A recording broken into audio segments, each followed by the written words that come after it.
우리가 보통 그 한 분야에 능통한 사람 보고 이렇게 표현합니다.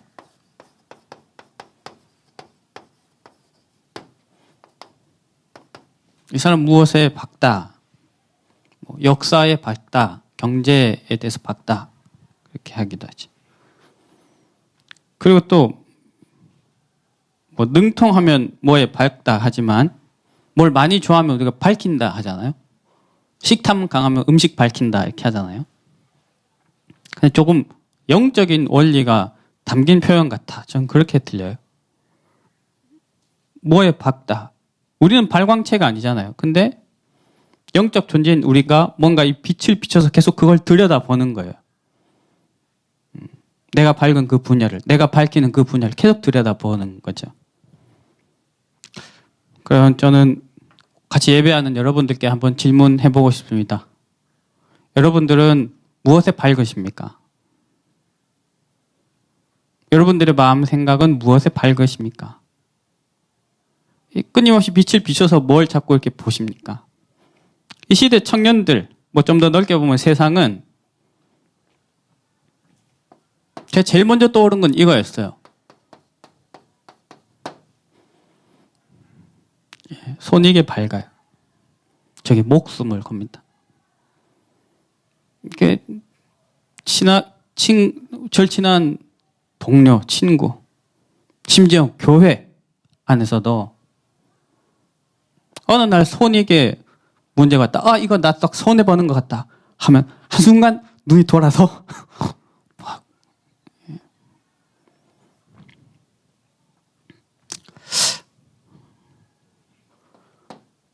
모든 사람이 죄를 범해서 하나님의 영광에 이르지 못한 상태로 살죠. 죄와 사망의 법에 매여 있죠. 그러니까 저는 사람들이 이거에 밝아요. 예, 우리 자신을 포함해서요. 이건 기가 막히게 잘해요. 뭐 어떤 이유를 대서라도 이거 잘못됐다 판단하고 정죄하고 심지어 저주하고 사람들이 이거에 너무 밝아요. 특히 우리 한국 사람들 언제든 화를 낼 준비가 돼 있어. 이 한 사람을 향해 분노를 쏟아낼 준비가 돼 있어. 조금만 성공하고 승승장구하면 언제 한번 걸려봐라 나라고 보내주겠다. 또 한편으로 어떻습니까? 우리가 이거 기가 막히게 찾아가지 않습니까? 상처, 염려. 각자가 있는 빛, 없는 빛 다 동원해가지고 이걸 막 들여다보고 사는 것 같아요. 저는 기도했습니다. 하나님, 나의 인생, 우리 청년들, 우리 소중한 동역자들, 복음의 밝은 자가 되게 하옵소서. 우리는 복음의 밝은 자가 되길 원합니다. 사실 우리는 비출 수 있는 빛도 우리 안에 없어요. 그러니까 우리는 밝다 했을 때 하나님이 비춰주시는 빛을 보고 사는 거죠. 복음에 밝으면 어떻게 됩니까? 복음에 밝으면 예수님이 선지자시기 때문에, 그리스도가 선지자이시기 때문에 우리가 늘 하나님 만나게 되어 있습니다. 복음에 밝으면 그리스도가 우리의 제사장이시기 때문에 날마다 하나님 우리를 씻겨주시는 걸 늘 확인해요. 아, 이미 다 씻어주셨구나. 그러면서 그 죄의 권세, 죄의 유혹, 이길 수 있는 힘도 다 주셨구나. 그게 확인이 돼요. 복음에 밝으면 그리스도는 왕이시기 때문에 흑암 박살납니다. 지난 주 중에 제가 이가 아파가지고 이쪽이 아팠어요. 이쪽이 아파서 치과를 갔는데 사랑니래요. 저는 이 사랑니가 4개 다 옆으로 누운 상태로 자랐습니다. 할렐루야. 내가 보면서 야, 내가 정말 어마어마하게 더러운 성질과 작은 턱을 가졌구나. 뭐 그런 생각. 4개 다 누워가지고 3개가 남아있었는데 이 너무 아픈 거예요. 그 치과를 갔죠. 갔더니 지금 이게 문제가 아니고 여기 더 심각하대요. 여기를 먼저 뺐어요. 그래서 지난번에 저기 원주에서 한 몇 년 전에 뺐을 때는 그냥 뺐거든요. 이렇게 싹. 근데 뺐는데 치아가 이렇게 누워가지고 자기가 이거를 논문을 써도 될 만큼 너무 희한한 모양이래요. 그래서 타길래 내가 그거 갖고 오고 싶었는데 왜 갖고 가냐고 버리더라고요. 이번에는 누웠는데 깊이 있으니까 그 이빨을 이렇게 갈더라고요. 그거 뭐 하다가 뭔가 웽 하는데 이제 이빨을 뭐 이렇게 부러뜨릴 거예요 하면서 웽 하는데 그 약간 그 고기 탄내 나는 거 있잖아요. 막 이렇게 바스라가지고 그러니까 이렇게 탁 쪼개가지고 긴 걸 탁 쪼개서 탁 끊어내고 이렇게 하더라고요. 이빨을 갈았어요. 여러분 복음을 밝으면 뭐가 보이냐면 그리스도가 사단의 대가리를 박살낸 게 보입니다. 크러쉬요. 그게 언제 확인되느냐? 복음의 빛 앞에 서질 때. 신학교 다닐 때 1년에 최소 한 번, 많으면 2번 꼭 특강 오셨던 목사님이 계세요. 지금은 이제 우리 전도 운동에 함께 하시진 않지만 되게 큰 목회 하시는 분이었어요. 그분이 오시면 맨날 항상 제목이 이거였어요. 목소리도 걸걸 하시거든요. Are you still burning? Are you still burning? 여러분들 가슴 불타고 있습니까? 그래서 뭐 합니까? 여러분 영혼 잠자고 있습니까? 늘 말씀하신 게 신앙의 초심, 신앙의 열정. 저는 오늘 이 제목 이게 자꾸 떠오르더라고요. 조금 다른 맥락에서요. 초심, 열정. 전 그 말씀 들을 때 굉장히 많이 도전받고 저를 돌아봤지만 사실 와닿지가 않았어요. 왜? 저는 애초에 초심이 없었어요. 열정도 없고요. 이번 주간에 그 제목이 계속 생각나더라고요.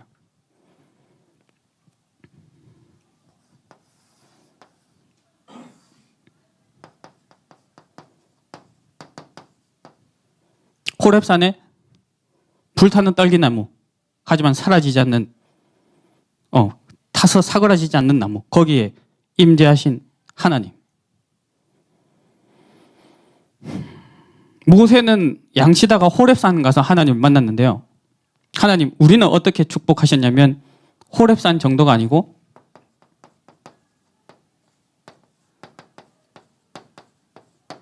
우리 자신을 성소로 삼으셔서 거기 영원히 함께 하십니다. 그러면서 말씀하세요. 항상 등불을 켜라.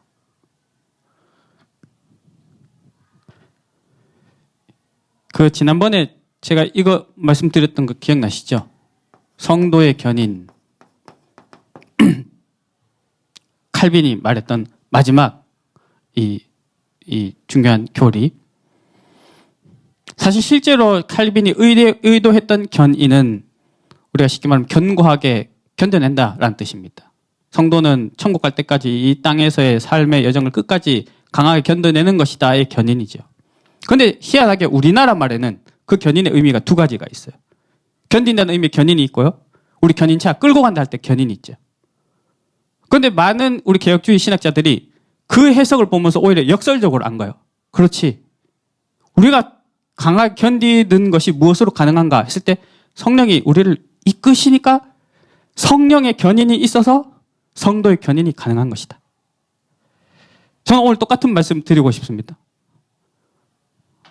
우리가 버닝할 수 있습니까? 사실은 우리를 향해 불타는 하나님의 마음과 우리를 향해 끊이지 않고 기도의 등불을 밝히시는 성령의 기도로 말미암아 우리도 기도의 등불을 항상 밝힐 수 있는 것이죠. 로마서 8장 26절 27절 뭐라 하십니까? 성령께서 우리를 끊이지 않고 기도하신다는 거예요. 성령이 우리를 위해서 먼저 기도의 등불을 늘 밝히고 계세요. 그래서 여러분 오늘 이 제목은 우리 자신에게 던진 질문 아닙니다. Are you still burning? 이 아니고요. 우리가 그때 지키세요. 그 말씀 기억하시죠? 그것처럼 우리 시선을 하나님께 돌려서 하나님, Are you still burning 하고 계십니까? 거기에 대한 하나님의 대답이 마태복음 28장 20절입니다. 내가 세상 끝날까지 너희와 항상 함께. 거기에 대한 대답이 마가복음 16장 20절입니다. 제자들이 나가 두루 전파할세 주께서 그들과 함께 하셨다. 자, 왜 호렙산에서 불붙은 떨기나무에 하나님 임재하셨습니까? 신기한 거 보여주시려고요? 명령을 주시려고요? 왜 성막과 성소를 짓게 하셨습니까? 그 건축 과정이 중요해서요? 건물이 중요해서요? 왜 성막 안에 등불을 항상 켜라고 하셨습니까? 이유는 딱 하나입니다.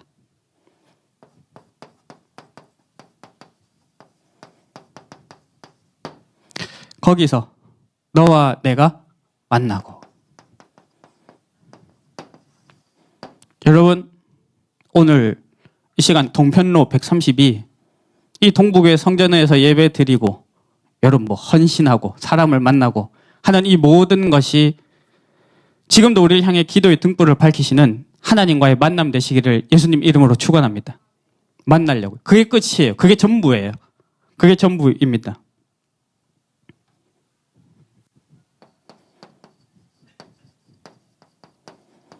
어디든지. 이게 어떻게 가능합니까?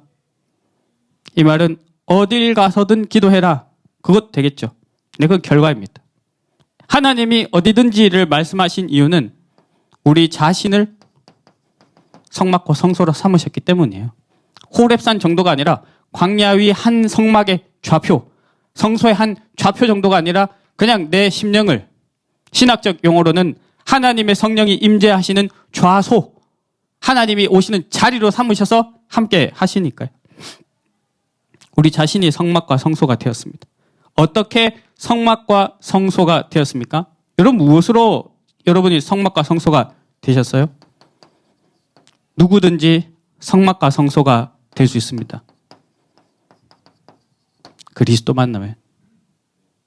누구든지 그리스도 만나면 사단이 지배하고 있던 그 사단의 집이 하나님의 성소가 됩니다. 누구든지 그리스도 만나면 하나님 몰라서 어둠 가운데 살던 우리가 하나님과 함께하게 됩니다.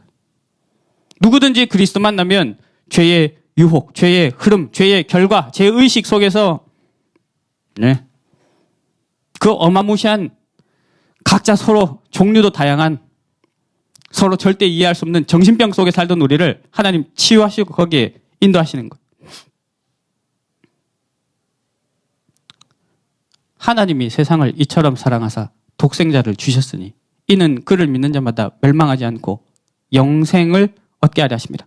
자, 여기서 영생은 내가 지금 살고 있는데 단순히 이 생명이 끊어지지 않고 계속 이어지는 의미의 영생이 아니고 요한복음 3장에서는 그걸 뭐라고 말씀하시냐면 다시 태어난다는 거예요. 누구든지 그리스도 만나면 다시 태어난다는 거예요.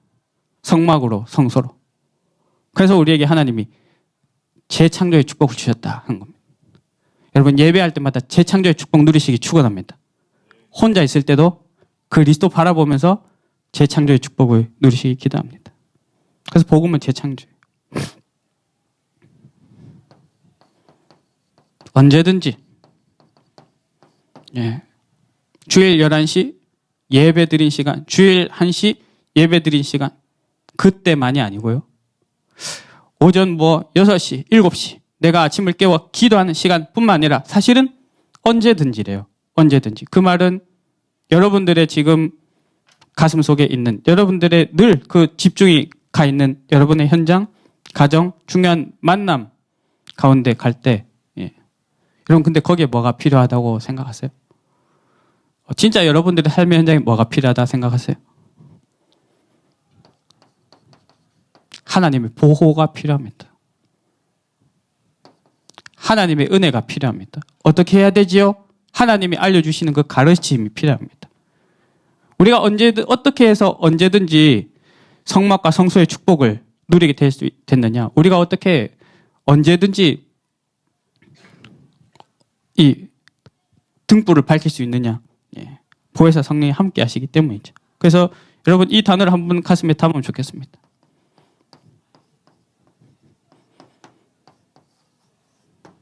이게 전부입니다. 제1캠프. 성령의 인도 속에. 성령의 인도 속에. 그러면 현장에 나타나는 역사와 열매들은 따라오게 돼 있죠.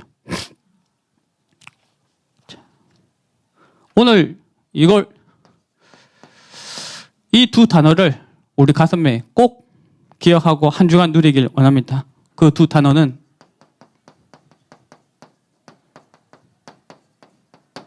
하나님 만나면 산다는 것이죠. 여러분 우리 하나님 만나면 삽니다. 우리 영혼이 살아납니다. 하나님 만날 때 하나님 우리 생기를 부어주십니다.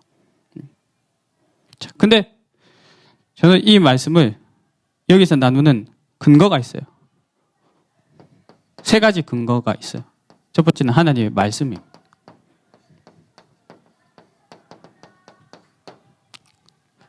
너희는 나를 찾으라. 그래야만 살리라. 하나님이 이 성경을 통해 주신 말씀이 그걸 말하고 있어요. 너희는 영적 존재야. 나의 형상이야. 나의 대리자야. 근데 그 축복을 내가 거부하고 떠났어. 그런데 나는 다시 너희를 찾아왔다. 날 만나면 네가 살 것이야. 날 만나면 네 현장이 살 것이야. 나를 만나는 사람이 있는 그곳에 미래가 살 것이야. 말씀하시는 거죠. 또 한 가지는요. 우리가 그 말씀 받고 증거, 증인들 보면서 알 수 있죠.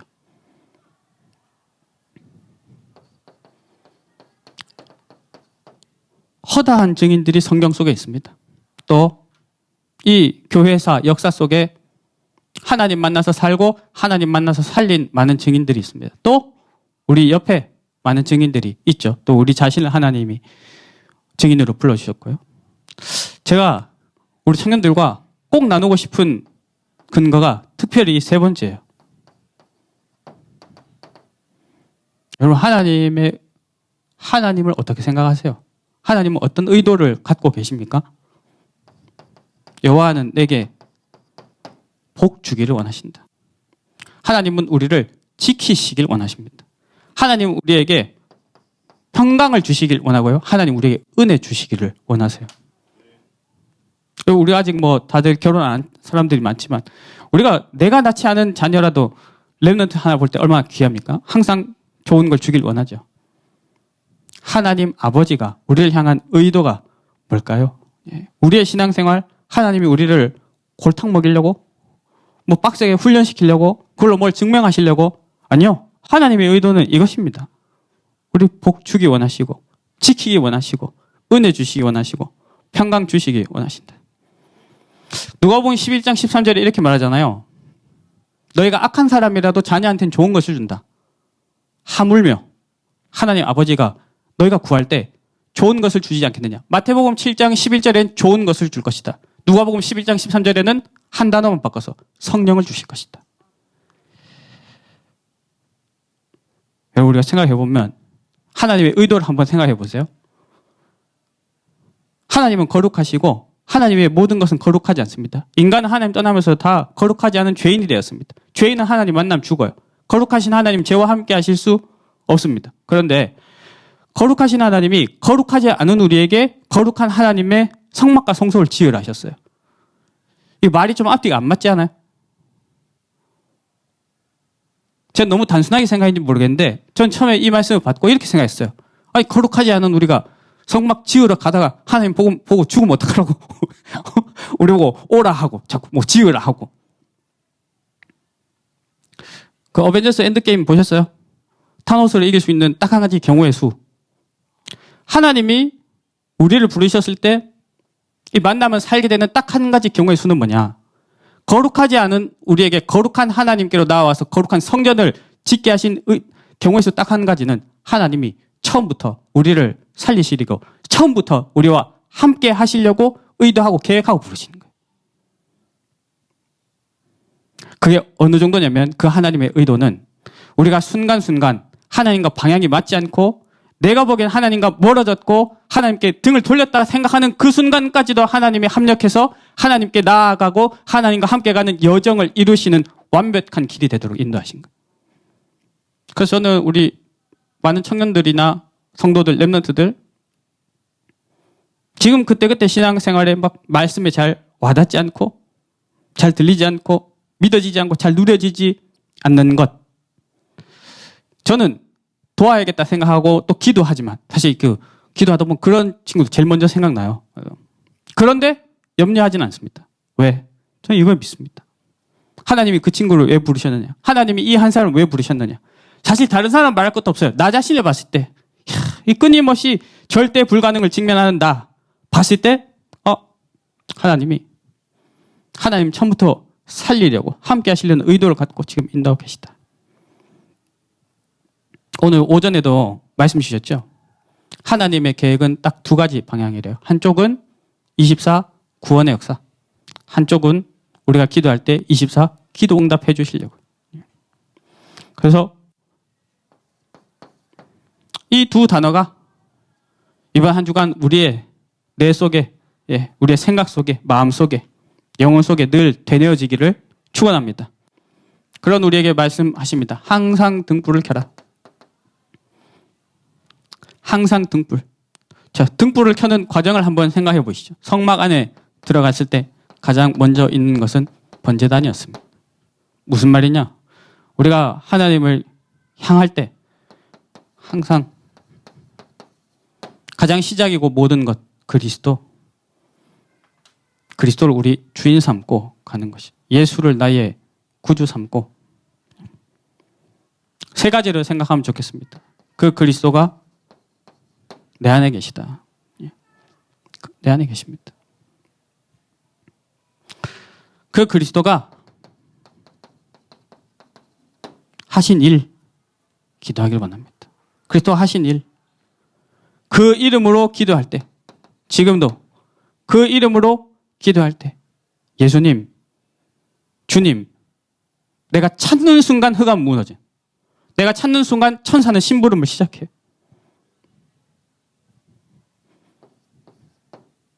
그 그리스도가 지금도 이루시는 하나님 나라의 일. 빌립보서 3장에 보면요, 12절에 바울이 이렇게 고백해요. 바울이 누구보다도 많은 사역을 하지 않았습니까? 뭐라고 표현하냐면, 내가 이미 얻었다 함도 아니고 내가 온전히 이루었다 함도 아니다. 나 한 것 없고 이룬 것도 없다. 누구보다도 사역을 많이 했는데, 그러면 그 받은 응답과 일어난 역사를 바울이 모를까요? 하나님께 감사하지 않을까요? 아니지, 다 했겠죠. 근데 중요한 건 뭐냐면 포커스가 어디가 있었냐, 포커스가 어디 있냐 했을 때, 바울은 지금도 오직 내가 그리스도 예수께 잡힌 바 된 그것을 향해 간다. 우리의 일평생이 응답도 증거도 역사도 넘어서 오직 그리스도 향해서 일평생 가는 인생 되기를 예수님 이름으로 축원합니다. 저는 바울이 그 말을 했을 때 내가 지금까지 한 건 아무것도 아니야, 겸양으로 표현하고 그 다음은 로마로, 서바나로 더 큰 역사를 보러 가야지라고 생각했다고 믿지 않아요. 바울은 끝까지 그리스도를 쫓아갔습니다. 그리스도가 깃발 꽂고 기도의 등불을 켜고 로마에 서 계신 걸 보고 서바나에 서 계신 걸 보고 그 길을 갔다고 믿어요. 우리가 그 동일한 흐름 속에 부름받은 줄 믿습니다. 성막 안에 들어가니까요, 번제단을 지나서 성막에 뜰이 있었습니다. 오늘 우리 같이 찬양했죠. 성막의 뜰에서. 이거는 어떻게 보면 영적 울타리 같아요. 두 가지를 부탁하고 싶습니다. 하나님, 우리가 이 하나님이 우리를 부르시고 모아주신 이 영적 울타리, 이 흐름 안에 함께 거하길 원합니다. 하나님이 다 인도하실 거니까요.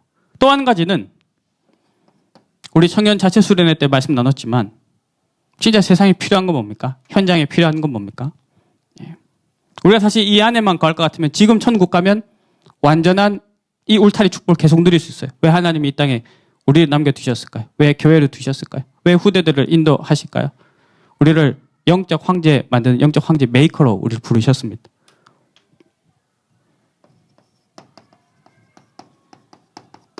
나는 그 영적 울타리 만드는 사람이다.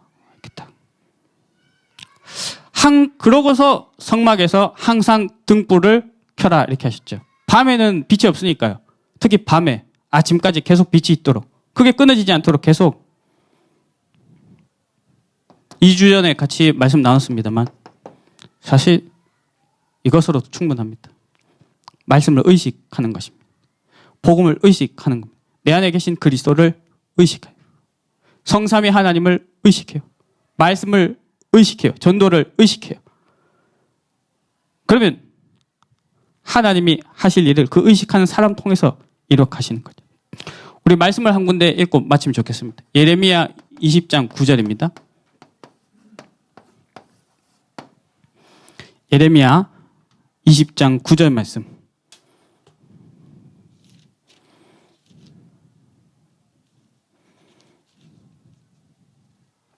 구약 성경 1082쪽에 있습니다. 우리 같이 한 목소리를 읽겠습니다. 시작. 내가 다시는 여호와를 선포하지 아니하며 그의 이름으로 말하지 아니하리라 하면 나의 마음이 불붙는 것 같아서 골수에 사무치니 답답하여 견딜 수 없나이다. 아멘. 전도자의 심정이 있죠. 복음을 말하지 않고는 견딜 수가 없겠다는 거예요. 저는 이 말씀을 읽을 때마다 어떤 느낌 들었냐. 그렇다가 아니고 부럽다. 난 이런 마음이 안 드는데. 여러분 그런 분 계시죠? 그렇죠? 근데요. 여러분 제가 이 말씀 왜 마지막으로 읽었느냐. 이렇게 되자고? 아니요. 여러분 이 말씀을 읽어서 이렇게 되려고 하지 마세요. 하나님이 이렇게 만들어 가실 겁니다. 여러분 내가 지금 나는 이런 사람이 아니다 라고 속단하지 마세요. 하나님이 그렇게 세워져 가시는 중입니다. 여러분 하나님의 의도를 어떻게 보세요? 하나님은 그렇게 세워가려고 우리를 부르셨어요. 어느 정도로? 그런 방향과 전혀 맞지 않고 때로는 불신앙을 하고 흐름에서 멀어지는 시간조차도 다 합력해서 그걸 이뤄가는 일에 하나님 쓰시려고 부르신 게 하나님의 의도예요. 바울을 한번 예로 들어보실까요? 바울은 전도자 스데반을 죽였습니다. 그럼 어떨까요? 바울이 스데반을 죽이지 않았으면 좋았을까요? 그 큰일한 사람이 스데반 죽이는 것만큼 안 했으면 좋았을 건데 교회의 핍박을 좀 덜 했으면 좋았을 건데 전 그렇게 생각하지 않아요. 바울에게 교회를 핍박하고 전도자 스데반이 자기 눈앞에서 자신의 주도로 죽어가는 걸 보니까 그게 나중에 바울이 복음을 깨달았을 때 더 큰 폭이 되었어요. 그 말은 뭐냐면 지금 여러분들의 우리의 인생, 과거, 현재, 지금 쌓여가는 모든 것들이 하나님이 이 일에 쓰시도록 함께 하시도록 이뤄가시는 여정임을 믿으시기 바랍니다. 자, 기도하고 말씀 마치겠습니다.